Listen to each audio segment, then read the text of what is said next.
प्रदोष की आपको बधाई हो। प्रदोष शाम का जो समय होता है, प्रदोष काल जो होता है, उसका वर्णन जब हम करते हैं, ये प्रदोष की पूजन का विधान किसने बनाया, ये प्रदोष की पूजन का नियम किसने बनाया, ये प्रदोष की संध्या काल का, प्रदोष के समय का पूजन का विधान कौन बनाया, ये प्रदोष के समय पर एक बेलपत्र चढ़ाने का विधान किसने बनाया, प्रदोष के समय पर एक समीपत्र चढ़ने का विधान किसने बनाया, प्रदोष के समय पर अगर मान लो कोई भिखारी से भिखारी व्यक्ति भी है जो ठेला चला रहा है, उसके पास में खाने के लिए कुछ नहीं है, फटे कपड़े पहन रहा है, उसकी जिंदगी में कुछ भी नहीं बचा और कर्जे में लतालूम हो गया, एक चावल का दाना अगर वो प्रदोष के दिन, प्रदोष काल में शाम के समय पर शंकर के शिवलिंग पर चढ़ा देता है तो 3 या 4 प्रदोष में उसका कर्जा चूकना प्रारंभ हो जाता है। वो प्रदोष का विधान है। इतना ये प्रदोष का वर्णन करा किसने, इतना प्रदोष की महत्वता बताई किसने, कौन करे इतना वर्णन। अगर प्रदोष की महत्वता बताने वाला कोई है, इसीलिए मेरे शंकर भगवान माता सती को लेकर कुंभज ऋषि के यहाँ, अगस्त ऋषि के यहाँ कथा सुनने के लिए गए थे, क्योंकि उनके बराबर कोई शंकर के महत्व को बता नहीं सकता और प्रदोष के महत्व को नहीं बता सकता। सती मैया को प्रदोष का महत्व बताने के लिए शंकर सती जी को लेकर कुंभज बाबा के यहाँ गए थे, अगस्त ऋषि के, कि प्रदोष के महत्व को तो जानो सती, तुम प्रदोष के महत्व को तो सती जानो, तुम प्रदोष के महत्व को तो सती पहचानो कि प्रदोष का महत्व क्या होता है, प्रदोष काल का महत्व क्या होता है, प्रदोष के समय का महत्व क्या होता है। जिस समय पर सूरज डूब रहा हो, चंद्र प्रकाशित हो रहा हो, दोनों का मेल हो रहा हो, ना तो पूरा सूरज डूबा है, न पूरा चंद्र आया है, न पूरा अंधेरा है, न पूरा उजाला है, उस समय को प्रदोष काल कहा गया, उस समय को प्रदोष का समय कहा, प्रदोष काल कहा। अब कई लोग हमसे कहते हैं, गुरुजी आप हमको प्रदोष का समय बताया करो कि प्रदोष काल किसको कहते हैं, प्रदोष का समय किसको कहते हैं। अब एक बात हम आप सबसे कहना चाहते हैं, जितने लोग आस्था चैनल पर सुन रहे हैं, जितने फेसबुक यूट्यूब पर सुन रहे हैं और जितने रेवाड़ी की इस पवित्र धरा पर कथा को सुन रहे हैं, आप सबसे एक बात कहना चाहिए, अगर हम समय देखकर बताएं आपको कि शाम को 6 बजे, 6:30 बजे, 6:30 पे लेकर 7:30 के बीच में ये समय है, या 5:30 से लेकर 6:30 तक का ये समय है, या हम तुमको बोल दें कि इतनी बजे ये समय प्रदोष काल का रहेगा या इतनी बजे ये समय रहेगा, तो देखिए कभी कभी ठंड का समय आता है तो दिन जल्दी ढल जाता है, कभी कभी गर्मी का समय रहता है तो दिन बहुत लेट ढलता है। इसलिए समय की गणना से मत चलो, आप तो ये अंदाजा लगाकर रखो कि दिन ढल रहा हो, अंधेरा होना शुरू हो रहा हो, सूरज डूब रहा हो, चंद्र प्रकाशित हो रहा हो, अंधेरा अपना काम कर रहा है, सूरज ढलता जा रहा है, दिन कम होते चले जा रहा है और अंधेरा थोड़ा बढ़ते चले जा रहा है। इन दोनों का जो मिलन का समय हो, अब वो कितनी भी बजे, आप तो बस उसके मिलन का समय निकाल लो, वही समय प्रदोष काल कहलाता है, वही समय प्रदोष काल। सुनना महाराज, सोमवार की प्रदोष पड़ती है तो शंकर भगवान कैलाश पर निवास करते हैं, मंगलवार की प्रदोष पड़ती है तो शिव काशी में निवास करते हैं, बुधवार की प्रदोष पड़ती है तो शिव रजत भवन में निवास करते हैं, गुरुवार की प्रदोष पड़ती है तो शिव गंगा के स्थल पर निवास करते हैं, शुक्रवार की अगर प्रदोष पड़ती है तो शिव नीलकंठ पर विराजमान होते हैं, शनिवार की अगर प्रदोष पड़ती है तो शिव शमी के वृक्ष के नीचे रहते हैं, और रविवार की जब प्रदोष पड़ती है तो शिव बेलपत्र के पेड़ के नीचे निवास करते हैं। महाराज, ये एकादशी शंकर से कह रही है कि आपका स्थान ये नहीं कि आप कैलाश पर मिले, उस बार को, उस तिथि। हमारे यहाँ कहते हैं सोमवार की जो प्रदोष पड़ती है वो इच्छा पूर्ति करती है, मंगलवार की प्रदोष रोग से मुक्ति देती है, बुधवार की प्रदोष कामना की पूर्ति करती है, गुरुवार की प्रदोष शत्रुओं का नाश करती है, शुक्रवार की प्रदोष सुख और शांति देती है, शनिवार की प्रदोष संतान का सुख देती है, और रविवार की प्रदोष जो काम दुनिया में कोई नहीं कर सकता वो अचूक फल की प्राप्ति रविवार की प्रदोष करा देती है। महाराज ऐसी प्रदोषों का नियम वर्णन किया चाहिए। भगवान कहते ठीक है तू थोड़ी देर खड़ी हो। एकादशी सम्मुख खड़ी हुई, पार्वती जी ने जिस अंगुष्ठ का जल पीने के लिए लिया था हाथ में, बस पीने ही वाली थी, शंकर भगवान ने वही हाथ में जल लेकर एकादशी के हाथ में उसको देकर कहा ले, ये मेरे द्वारा निर्मित एक व्रत है जिसे त्रयोदशी के दिन तूने मांगा है, मैं तुझे देता हूँ। आज इस व्रत का फल मैं तुझे प्रदान करता हूँ। अब तू जिस जीवात्मा को लेकर जाएगी उसका पाप प्रबल नहीं होगा। किसी स्त्री, पुरुष, बालक, बुजुर्ग जो भी होगा जिसने प्रदोष का व्रत करा होगा, वो जीवात्मा को तू किसी फल की कामना से नहीं स्वतः ही लेकर चली जाए, उसमें कोई कामना नहीं है। बन सके जीवन में 11 प्रदोष या 26 प्रदोष करने के बाद आप उसका उद्यापन कर कर विराम भी दे सकते। पर जीवन में एक बार प्रदोष का व्रत मौका मिले, जिस कामना से जिस दिन का भाव आपके मन में आए कि मुझे रोग से मुक्ति पाना है तो ये प्रदोष मुझे करना है, मैं रोग मुक्ति के लिए हम जो भी आपके मन में आ रहा है, संतान प्राप्ति के लिए शनिचरी प्रदोष, आप उसका स्मरण करें। फिर लिखा शिव महापुराण में, बड़ा सुंदर लिखा वेदव्यास जी ने, मान लो आप प्रदोष का व्रत नहीं कर सकते, आप अगर व्रत नहीं कर सकते तो प्रदोष के दिन, प्रदोष काल में शाम का समय सूर्यास्त का कुछ पल, कुछ घड़ी के पहले से लेकर बाद तक का प्रदोष काल के अंतर्गत आप शंकर जी के मंदिर में जाकर 1 लोटा पानी, 5 बेलपत्र भी अगर समर्पित करते हैं तो संपूर्ण प्रदोष का फल आपके भाग्य में प्रबल हो जाए। शत में नमक का सेवन वर्जित होता है। कारण क्या कारण होता है? उसका एक कारण माना गया है नमक की वर्जितता।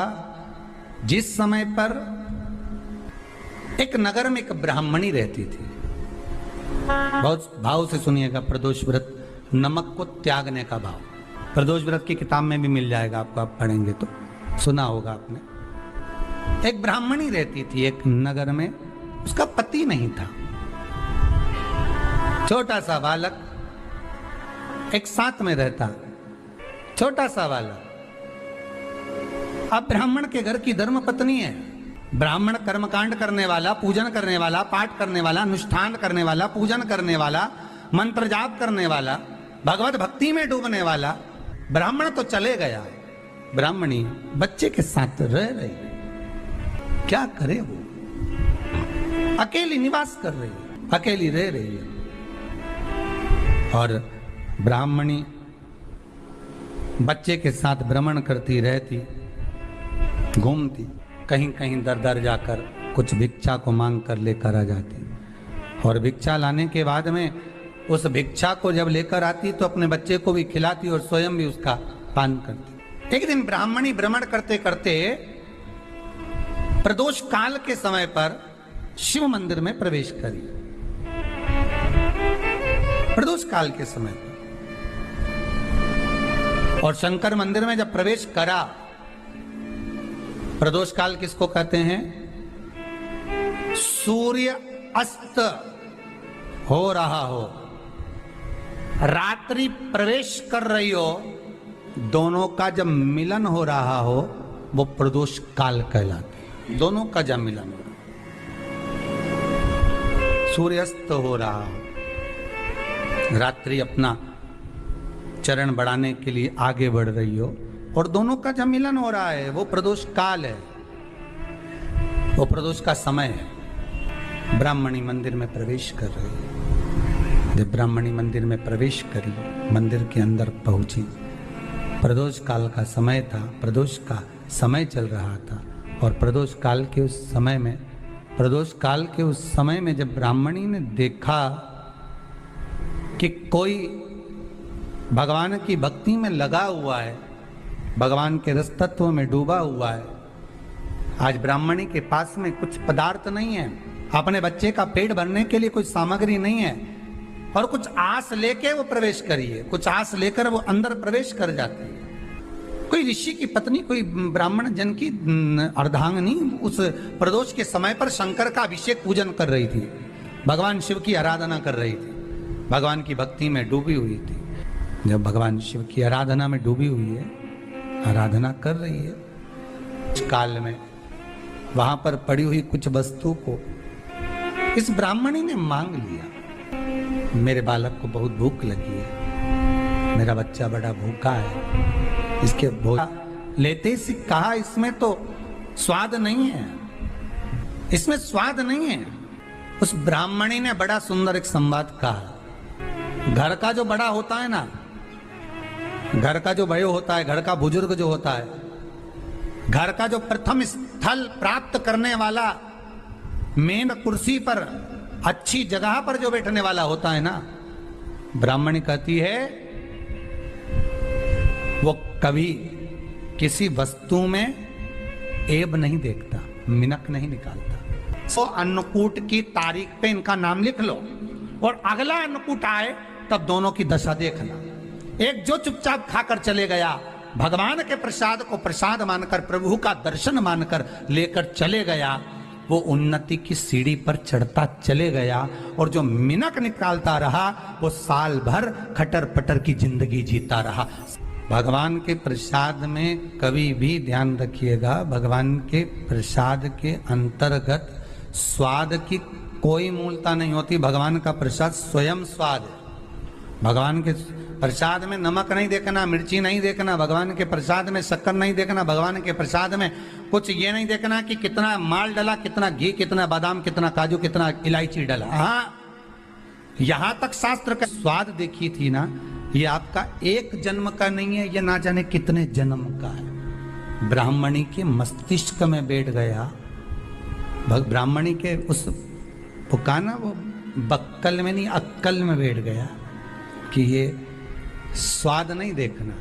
इसलिए प्रदोष व्रत के अंतर्गत ब्राह्मणी ने उस दिन से विचार कर लिया कि जैसे आप पूजन कर रही हो, जैसे आप अर्चना कर रही हो, जैसे आप आराधना कर रही हो, ऐसी आराधना, ऐसी पूजन, ऐसी भक्ति में भी करूंगी, ऐसी आराधना में भी करूंगी। अब मैं स्वाद नहीं देखूंगी। तो प्रदोष व्रत करने वाले को ध्यान रखना चाहिए कि नमक का सेवन ना करे, भोजन ना करे, फलाहार करिए, फल का आहार करिए, प्रयास करिए। और यदि आपने व्रत का ले लिया भोजन का कि हम तो एक टाइम फलाहार करेंगे, एक टाइम भोजन करेंगे, ऐसा भी कई लोग प्रदोष ले लेते हैं, तो वो बात आपकी है, आप तक रखो, ठीक है, अपने मन तक। ठीक है, बाबा आपकी मनोकामना पूर्ण करे, वो भी पावर। अरे भगवान को धन्यवाद दो कभी कभी कि तूने अच्छे घर में पैदा किया, अच्छा परिवार दिया, अच्छा पति दिया, अच्छी पत्नी दी, अच्छे बच्चे दिए, अच्छा कुटुंब दिया, घर दिया, दुकान दी, जमीन जायदाद दी, शरीर अच्छा दिया, हाथ पैर आंख नाक मुंह सब बढ़िया दिया, एक के भी निपटा के नहीं भेजा तूने। मान लो एक आध निपटा के भेज देता तो क्या झगड़ा करने ऊपर जाते वाला। शाम के समय पर प्रदोष काल में बेलपत्री के पेड़ के नीचे, चाहे शंकर के मंदिर के दरवाजे पर या शिव मंदिर में, अगर आप प्रदोष के दिन दिया लगाते हो, सोमवार के दिन दिया लगाते हो, तो ऐसा कोई व्यक्ति नहीं जिसको मेरे देव अधिदेव महादेव, मेरा विश्वनाथ भंडार नहीं भरता हो। रखना, अगर किसी एग्जाम में बैठ रहे हो, बहुत बार बैठ चुके हो, नहीं हो रहा, तो कच्चे दूध में थोड़ी सी काली मिर्च को पीस कर डाल लीजिए। फिर काली मिर्च आ गई, ध्यान रखना। कच्चे दूध में थोड़ी सी काली मिर्ची को पीस कर डाल लीजिए। महाराज, थोड़ा सा कच्चा दूध बेलपत्री के पेड़ के नीचे समर्पित कर दीजिए, अपना नाम और गोत्र बोलकर। थोड़ा सा कच्चा दूध उसी में से शंकर भगवान को चढ़ा दीजिए। फिर एक कलश जल का साथ लेकर जाइए, जो शंकर भगवान पर जल चढ़ा कर आइए। फिर जिस एग्जाम में जा रहे हो उसमें आप चले जाइए, बाबा आपको सफलता प्रदान करेगा ही, ये पक्का है। काली मिर्च शत्रुओं का नाश करती है, आपको बल प्रदान करती है। कि आप जिस परीक्षा में बैठने जा रहे हो, आप जिस जगह पर भगवान का अनुमोदन करने जा रहे हो, आप जिस जगह पर कंपटीशन एग्जाम में बैठने जा रहे हो, वहां सफलता देगी वो आपको। अगर कहीं भटक भी गए, हट भी गए, तो वो सफलता देगी। मात्र जल चढ़ाने के बाद स्पर्श मात्र कर लेने पर भी पार्वती और शिव की आराधना का पूरा फल हमें प्राप्त हो जाता है। प्रदोष काल में एक बड़ी सुंदर बात आती है। प्रदोष काल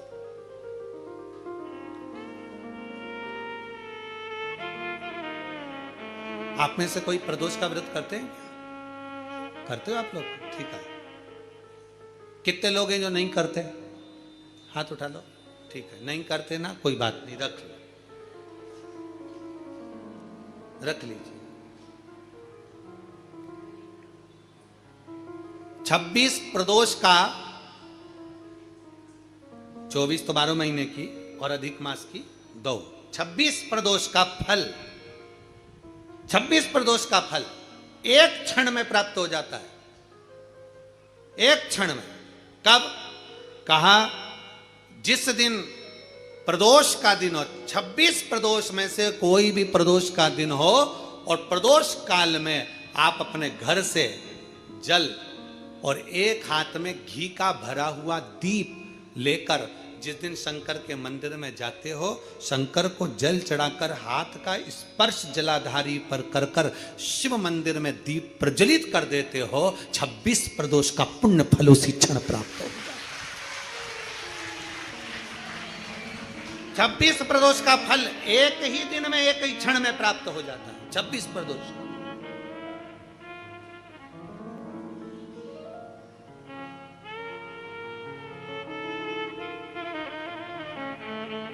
अब कई माताएं कहेंगी, गुरुजी हम तो इतने साल से प्रदोष कर रहे हैं और तुमने इन सबको एक ही में निपटा दिया, एक ही बार में पूर्ण करा दिया है।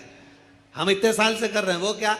देखो तुम सब व्रत कर रहे हो ना, तो ये आजकल की जो नव युवक पीढ़ी है, ये हो सकता है व्रत कर पाए ना कर पाए। आजकल की जो नव युवक पीढ़ी है, बहुएं हैं, बेटियां हैं, नौकरी में, सर्विस में लगी रहती हैं, दिन भर उनको मानसिक टेंशन भी बना रहता है, घर परिवार सब देखना करना, ये करना वो करना, तो हो सकता है इनका प्रदोष व्रत नहीं हो पाए। तो पर ये भूल से भी प्रदोष के दिन, किसी भी प्रदोष में अगर शंकर के मंदिर में घर से जाते समय जल और एक घी से भरा हुआ माटी का दीपक बाती लगा हुआ लेकर चलेगा और शिव को जल चढ़ाकर पार्वती के स्पर्श कर कर दीप प्रज्वलन कर दें, बाबा को विनय कर दें, पूरी 26 प्रदोष का फल प्राप्त हो जाता है। उन बेटों, उन बच्चों नहीं है इतना। शिव तत्व की प्राप्ति, भगवान शंकर की प्राप्ति, कार्तिक के महीने में जो 2 प्रदोष पड़े, शरद पूर्णिमा से लेकर कार्तिक पूर्णिमा के मध्य में जो प्रदोष पड़ती है, उस प्रदोष पर प्रदोष काल में अगर एक आधी चम्मच भी गौ माता का दूध मिल जाए, एक छोटी सी कटोरी में सीधे हाथ में दूध और उल्टे हाथ में दूध, जल का पात्र या उसी पात्र के ऊपर दूध का पात्र रखकर हाथ में लेकर जो शंकर के शिवालय में देहली पर खड़ा होकर शंकर से अपनी कामना कर कर शंकर के मंदिर में जाकर दूध अशोक सुंदरी वाली जगह पर चढ़ाकर जल शंकर के शिवलिंग पर जो समर्पित कर देता है, देवाधिदेव महादेव उसकी कामना पूर्ण कर देते हैं, पूर्ण कर। दुनिया के लोग कहते हैं कि कार्तिक का महीना भगवान नारायण का है, दुनिया के लोग कहते हैं कार्तिक का महीना लक्ष्मी जी का है, दुनिया के लोग कहते हैं कार्तिक का महीना इन देवता का है, लक्ष्मी महारानी का है। जरा विचार करिएगा, माता लक्ष्मी स्वयं इस कार्तिक के महीने में शंकर भगवान की आराधना करती है। कार्तिक के महीने में क्या नाम है शिव जी का? कुबेरेश्वर महादेव। कुबेरेश्वर महादेव का मतलब, कभी आप मोबाइल पर सर्च मारिएगा, कुबेरेश्वर महादेव का फोटो निकालिएगा, मूर्ति निकालिएगा, कि भगवान शंकर, एक तरफ लक्ष्मी जी बैठी है, एक तरफ कुबेर बैठा है। शंकर भगवान ओघड़दानी खड़े होकर माता लक्ष्मी और कुबेर दोनों को धन प्रदान कर रहे हैं, दोनों को संपदा।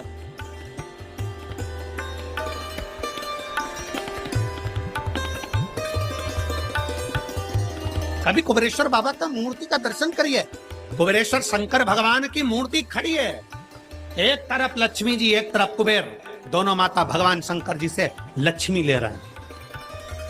दोनों, यही कार्तिक का महीना शंकर की आराधना का महीना, शिव आराधना।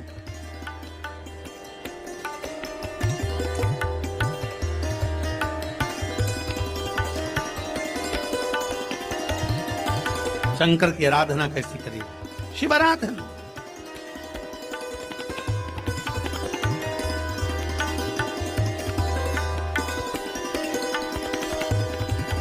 शिव की आराधना में कैसा? केवल एक कटोरी में दूध, 2 प्रदोष।